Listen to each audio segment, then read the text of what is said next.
Jason Miller, I noticed, had tweeted, this is a member of his team, Annalise. He said, in only 3 days since news of the indictment, Trump has raised $7 million for his campaign, which will no doubt take in some of his legal fees now as well. That any presidential candidate can raise that kind of money now is not something you can ignore. Sure, it's an absolute drop in the bucket of what you need at a presidential election, but right now people aren't that engaged, and so if you're getting any donations, it's pretty impressive. Where's the money going? What's it being used for? Will this be another court trial many years down the track about it being reported? Who knows? But what we do know is that this is going to be a huge thing for Donald Trump to gain traction again with his supporters, because they were quite genuinely still supportive of Donald Trump. But I've spoken to a lot of Trump supporters who say, look, I really loved the first 3.5 years of the Trump presidency. The last half a year became a lot of work. And they're the kind of Republicans who say, like, oh, my 401k, the retirement savings funds that you use out here did exceptionally well under Donald Trump. I felt like I was doing better year on year. Things were improving. I didn't like how he tweeted that it was a bit embarrassing on the global stage, but in the scheme of things, who really cares?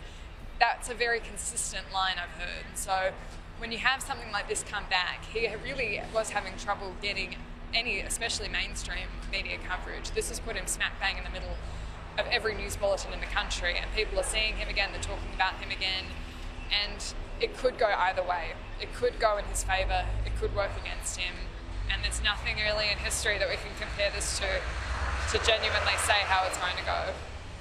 No, definitely a moment of history, which is why there is so much attention on this, and has been for days now. It's, you know, he brought this upon us 2 weeks ago when he said on Truth Social that he was about to be arrested by Alvin Bragg. And, you know, Alvin Bragg too, Annalise, I mean, he's got history. It's worth pointing out here.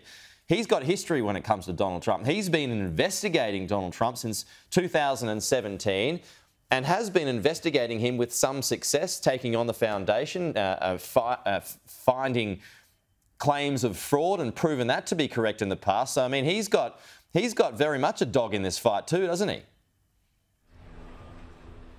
He does. On the one hand, he absolutely does have a dog in the fight. On the other, he very much inherited this case and was left with a very tough task to decide whether to proceed with it, whether he could afford to not proceed with it. And I know there's a lot of focus on him being an elected Democrat district attorney.